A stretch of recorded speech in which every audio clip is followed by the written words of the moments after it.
Et donc en ce jeudi, je me suis dit qu'il serait peut-être bon pour nous aider les uns les autres, d'entrer dans la prière personnelle, dans ce qu'on appelle l'oraison, peut-être de nous remotiver, de peut-être aussi recevoir quelques indications pour nous y aider.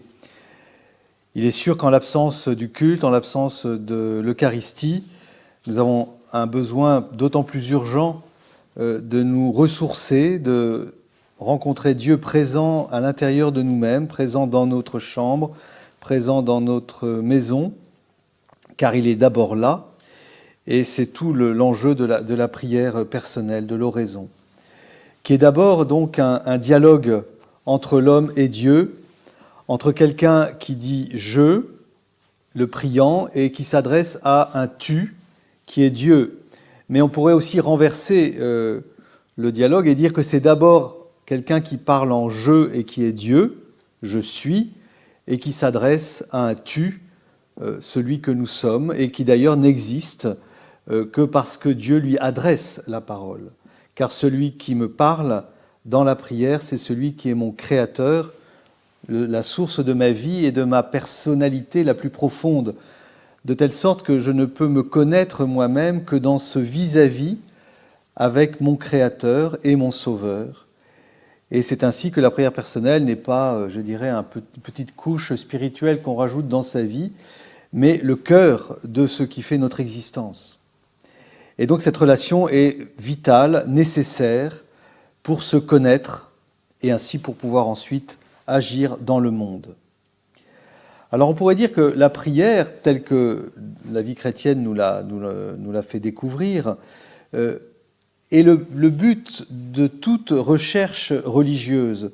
Toutes les civilisations ont désiré entrer en contact avec la divinité au sens large, et ils y ont passé beaucoup de temps, ils y ont engagé beaucoup d'efforts, que ce soit dans la sagesse, la philosophie, et plus encore dans l'ascèse, dans toutes les formes de mystique naturelle que nous reconnaissons à l'œuvre dans tous ces chercheurs de Dieu qui n'ont cessé de vouloir entrer en contact avec le ciel.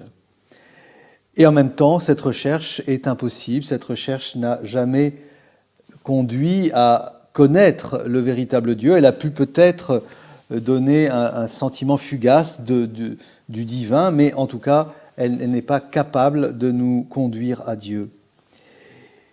Et de manière contrastée et merveilleuse, en régime chrétien, eh bien, n'importe quel petit enfant baptisé qui sait à peine parler et qui a appris à dire son Notre Père, eh bien, d'un seul coup, se met à tutoyer Dieu, c'est-à-dire obtient ce que les plus grands esprits, les plus grands mystiques ont cherché sans l'atteindre. Et ce prodige qui nous est donné gratuitement, qui est notre privilège, mais indu, eh bien, ce prodige est le fruit, bien sûr, de la grâce que nous a obtenue le Christ, parce qu'au fond, il faut toujours le rappeler, ce n'est pas l'homme qui montait au ciel, c'est Dieu qui du ciel est descendu vers nous et qui nous a révélé ce que c'est que la prière, et qui non seulement nous la révèle, mais nous y fait entrer, car il s'agit de sa propre prière, la prière d'un fils qui est tourné vers son Père. Et c'est bien l'œuvre de l'Esprit Saint qui nous unit au Christ et qui, à son tour, nous permet de nous tourner vers le Père. Voilà, au fond, la prière chrétienne, c'est entrer dans cet échange à l'intérieur de la Trinité, du Fils qui, dans l'Esprit Saint, eh bien, est tourné vers son Père.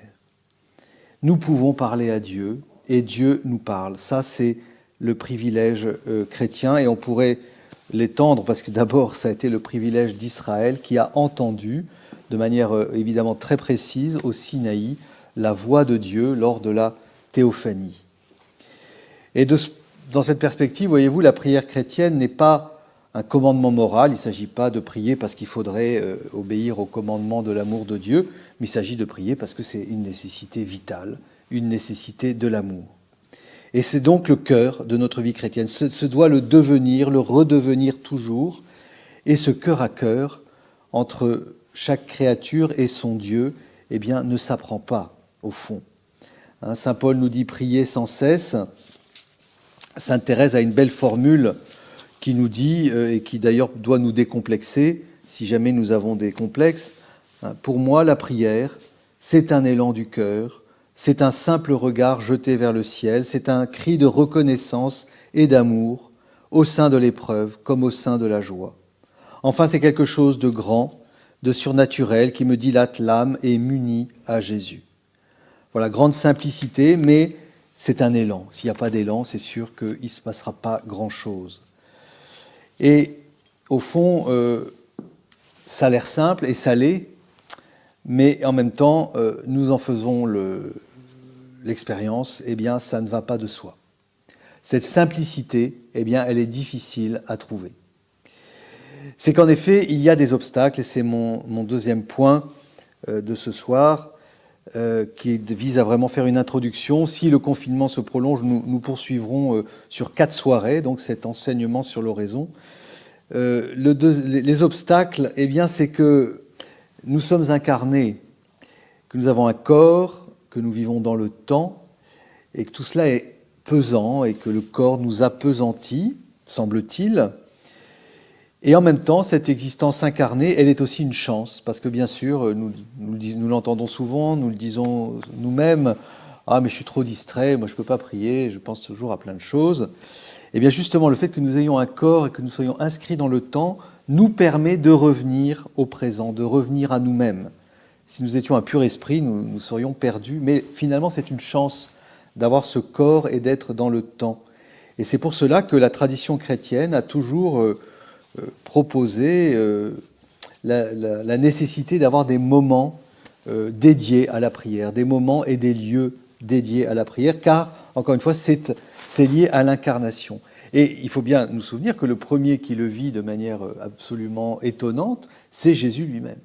Jésus, quand on lit le début de l'évangile de Marc, on voit que sa prière, elle commence très tôt, alors qu'il fait encore nuit, par un temps de prière silencieuse. Il s'éloigne, il va loin du village, dans un lieu désert, et c'est là que les disciples le retrouvent en train de prier en silence.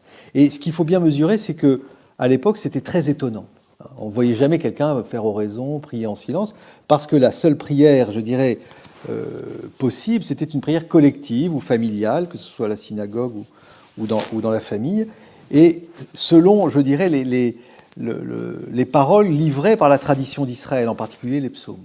Les psaumes étaient, et sont toujours, et ils le sont d'ailleurs aussi pour nous, le livre de prière qu'on chantait à la synagogue ou dans les familles. Et donc, de voir Jésus prier silencieusement était quelque chose d'absolument bouleversant pour les disciples, d'où d'ailleurs leur question « Seigneur, apprends-nous à prier ». Voilà, donc à l'exemple de Jésus, qui lui-même ne s'y est pas dérobé, parce qu'il a vécu ça dans son humanité, eh bien nous voyons que nous sommes invités à entrer aussi dans cette nécessité de prendre un moment. Le deuxième obstacle, c'est que nous sommes pécheurs, je ne vous apprends rien, et que parce que nous sommes pécheurs, nous avons du mal à entrer dans la présence de Dieu. Et que tout ce qui pourrait non seulement entrer dans la présence de Dieu, mais surtout nous sommes obnubilés par nous-mêmes, par nos projets, par leur réussite.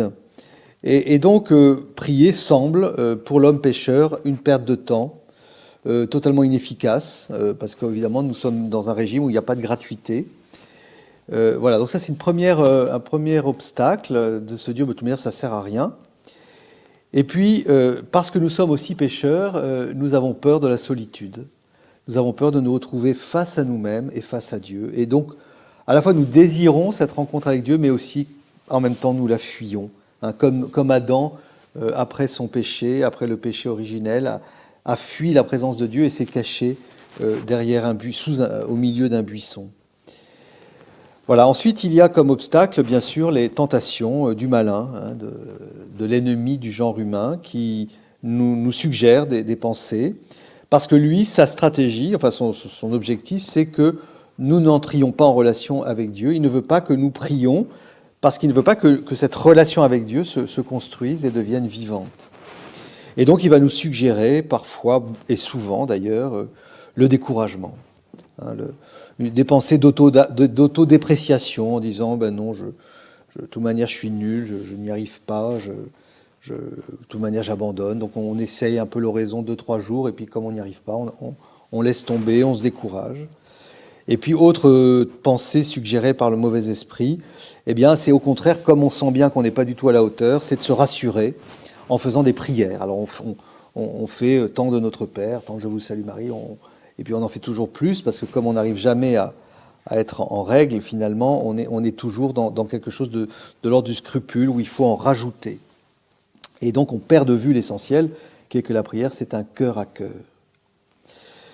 Et donc, pour lutter contre ces obstacles, eh bien, il faut bien sûr décider de prier et s'en donner, je dirais, une discipline extérieure.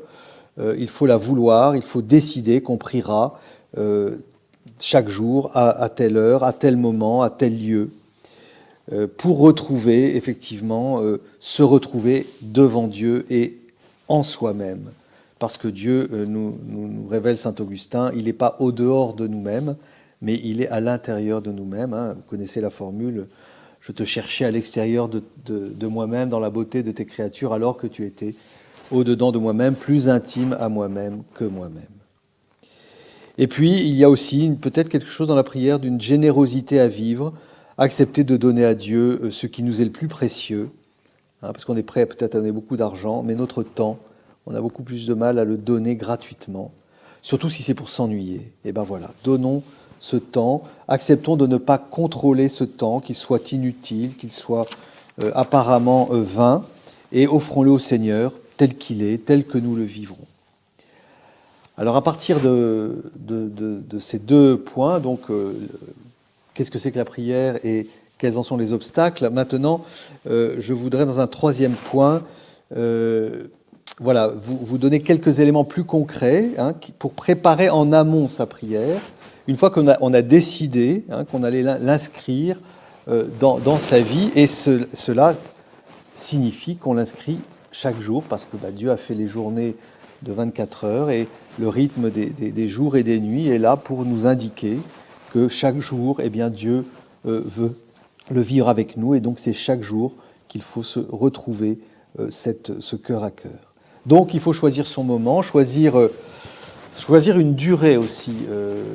Bien souvent, on choisit des durées beaucoup trop longues, on part à plein de fougue, et puis au bout de quelques jours, on voit qu'on n'y arrive pas et on abandonne. Il faut choisir une durée qui soit compatible avec sa vie. La plupart d'entre nous ne sommes ni des moines ni des religieuses, et on ne va pas donc prier 1 heure en silence dans une basilique, mais voilà, on travaille, on a des activités, donc il faut trouver pour chacun, en fonction de son rythme de vie, le moment, est-ce que c'est le matin, est-ce que c'est le soir, mais un moment où on est sûr qu'on ne sera évidemment pas dérangé, et une durée faisable, quitte ensuite, au fil du temps, à l'augmenter.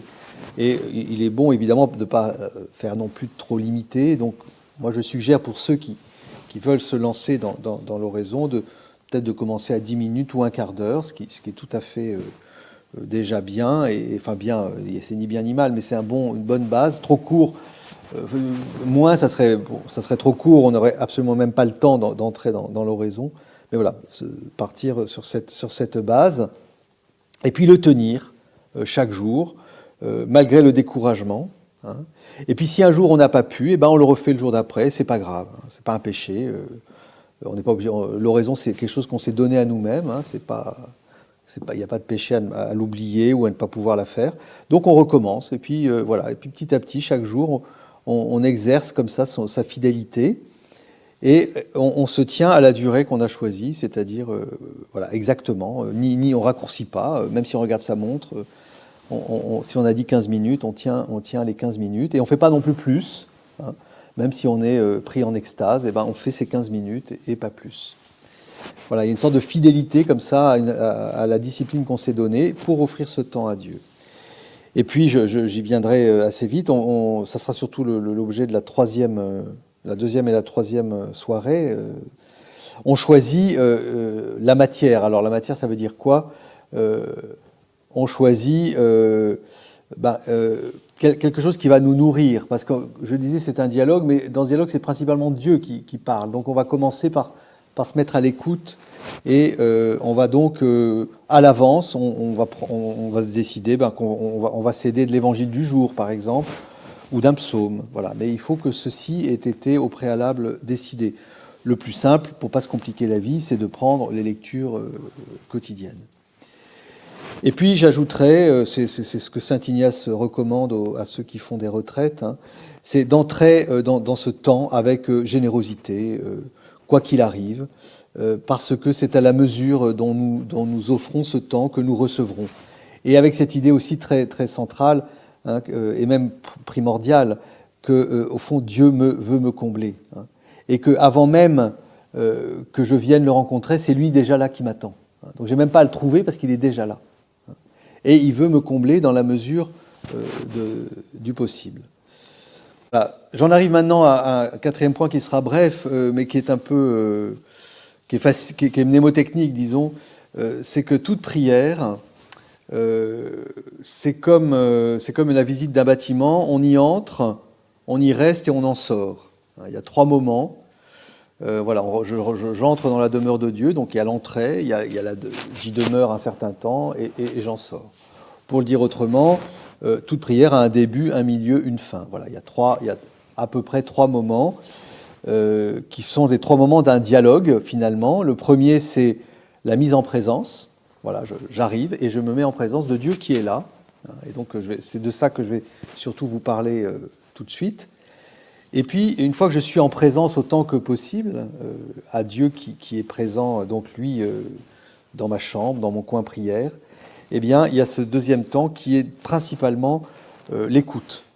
C'est-à-dire, je me mets d'abord à l'écoute, hein, comme Samuel qui dit à Dieu, « Parle Seigneur, ton serviteur écoute ». Voilà, je me mets en situation d'écouter, je ne commence pas à parler, à bavarder, mais voilà, j'essaie d'entrer dans le silence et d'écouter. Et ce temps-là, c'est dans ce moment-là que je vais, par exemple, reprendre des phrases de l'Évangile qui m'ont nourri, prendre un psaume pour soutenir ma prière.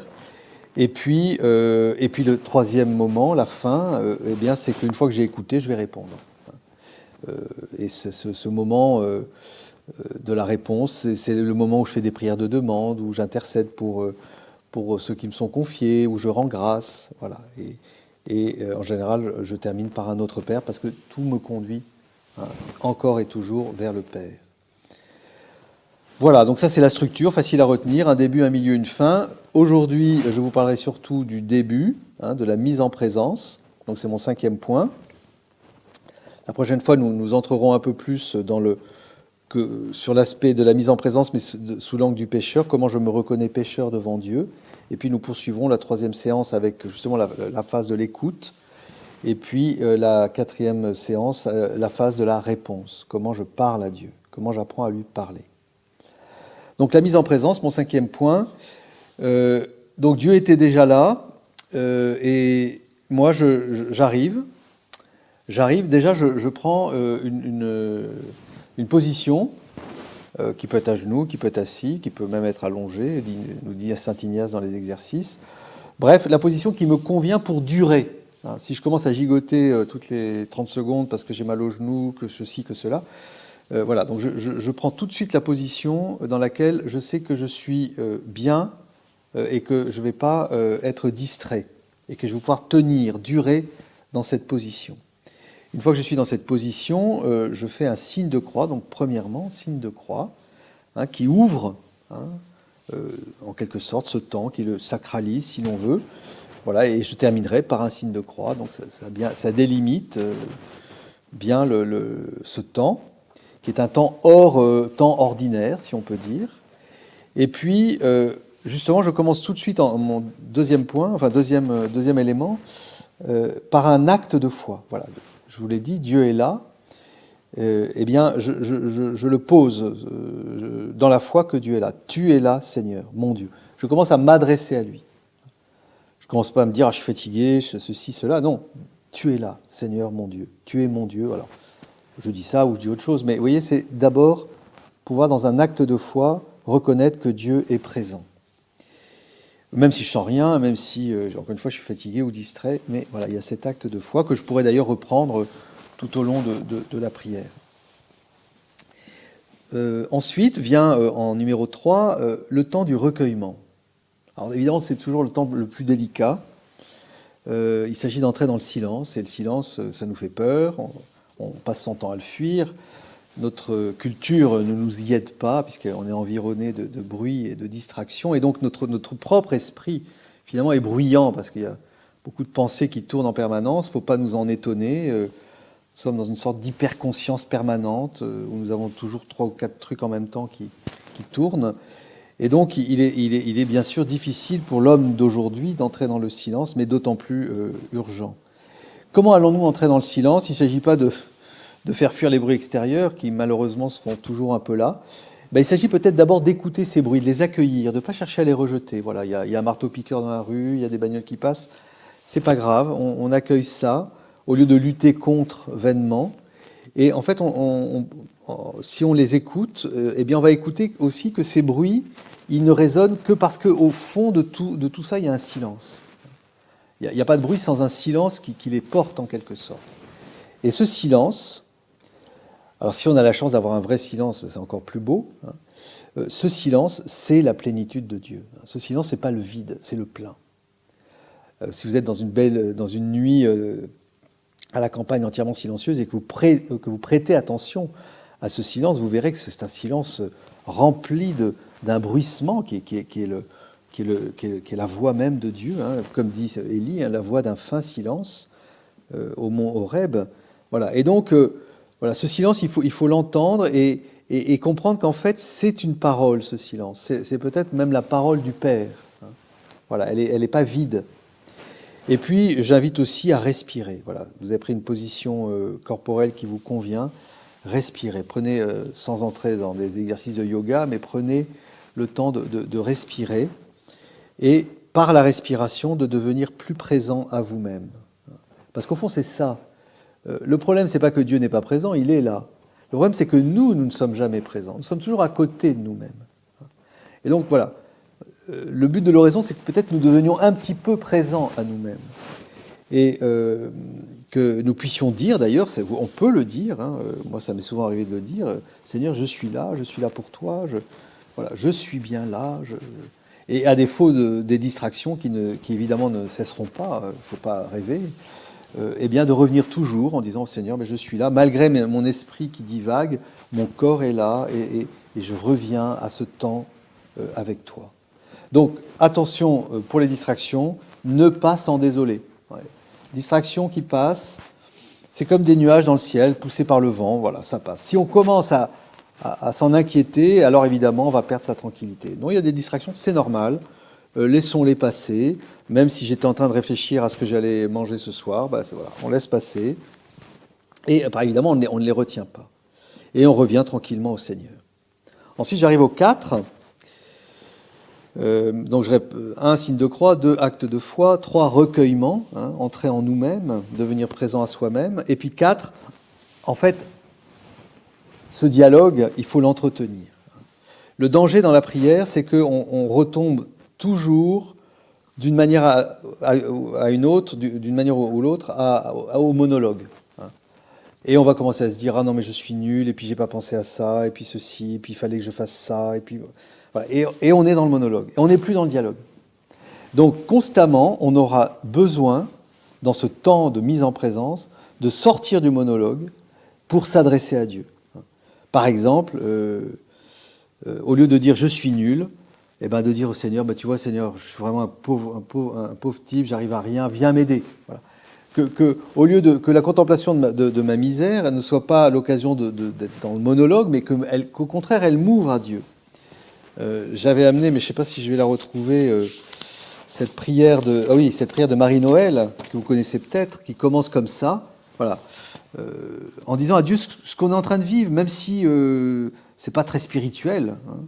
Mais voilà la prière de Marie-Noël. Mon Dieu, je ne vous aime pas, je ne le désire même pas, je m'ennuie avec vous, peut-être même que je ne crois pas en vous.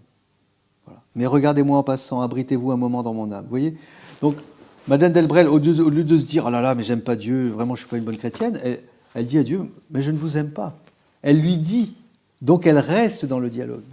Voilà, elle ne perd pas le dialogue, parce qu'elle sait que Dieu est bien plus grand que le sentiment qu'elle a. Et donc voilà, toujours revenir au dialogue, et dans ce dialogue, toujours être en vérité. Et si on se sent pauvre, si on a des soucis, on les remet au Seigneur. Peut-être qu'on a un vrai souci qui nous taraude. Eh bien, remettons-le au Seigneur, et que ce soit l'occasion d'un acte de confiance. Et puis, cinquième, dernier petit point de cette mise en présence, demander la grâce dont j'ai besoin pour cette prière. Et une grâce très concrète. Ça peut être, Seigneur, donne-moi d'entrer dans plus de silence, ouvre mon intelligence à ta parole, donne-moi de mieux t'aimer, donne-moi de mieux te connaître. Voilà. Qu'est-ce que je veux vraiment? Je suis devant Dieu, j'ai un désir, je lui dis ce désir. Et qu'est-ce que je veux, qu'est-ce que j'attends de lui? Il faut lui dire. Parce que sinon, il ne pourra pas nous exaucer si on ne lui demande rien. Et ça peut être d'ailleurs, et ça peut être une bonne manière de le faire, prier l'Esprit Saint. Voilà, demander à l'Esprit Saint de venir, mais peut-être pour ne pas prier l'Esprit Saint en général, mais demander un don plus précis de l'Esprit Saint. Voilà, essayer d'être précis dans ses demandes. Voilà, et cette mise en présence dont je vous ai parlé, j'ai égrené cinq petits moments, mais bon, voilà, tout ça évidemment pas à suivre, c'est pas une méthode infaillible, hein, c'est juste des points qui vous permettent d'entrer dans cette présence de Dieu. Et au fond, une oraison, elle peut être que simplement la mise en présence. Voilà. Même sans aller jusqu'à la suite que nous verrons plus tard. Voilà, alors j'en terminerai enfin avec des recommandations. Donc, quand vous avez fini votre prière, ne jamais juger sa prière. Voilà. Ne vous dites pas, ma prière a été nulle aujourd'hui. Vous n'en savez rien. C'est Dieu qui juge le fond des cœurs. Et c'est souvent la prière qui a été peut-être la plus aride, mais vous avez été fidèle, qui a le plus de prix aux yeux de Dieu. Donc ne jamais juger sa prière, car la prière ne se mesure pas, la qualité de la prière ne se mesure pas à ce que vous en avez ressenti. Il faut bien faire la distinction entre ce que vous ressentez, qui est fluctuant et qui n'est pas la vérité, et la vérité qui est que vous êtes devant Dieu, et ça c'est la foi qui vous le dit. Et puis, il faut bien aussi vous dire que si nous prions, c'est pas pour obtenir des consolations. Et donc, il est normal, Dieu est un bon pédagogue, qu'on ne va pas être tout le temps consolé, on va tout le temps avoir des grands sentiments d'amour pour Dieu, non, parce que nous ne sommes pas encore dans la vision parfaite. Et donc, Dieu nous apprend à le chercher pour lui-même. Et donc, il y a ces moments où c'est dans l'aridité que nous le trouverons, et c'est ça qui aura du prix. Et puis, encore un dernier conseil, hein, quand vous serez dans la sécheresse et la désolation, dans l'aridité, et que vous voulez y demeurer, dites-vous toujours que Dieu vous donne la grâce suffisante pour continuer à prier. Il faut toujours revenir à cet acte de foi, même quand vous êtes en pleine tempête intérieure, vous demeurez parce que Dieu vous donne sa grâce. Et si jamais il y a une pensée qui vous traverse que Dieu vous a abandonné, qui vous a délaissé, eh bien ça c'est une pensée qui vient du mauvais esprit que vous devez tout de suite rejeter. Voilà, et c'est souvent d'ailleurs dans ces prières que votre prière aura été la plus vraie. Alors pour vous donner un petit exercice, si vous le faites cette semaine par exemple, eh bien n'hésitez pas peut-être pour travailler un peu ce premier moment de la mise en présence, de vous aider avec un psaume.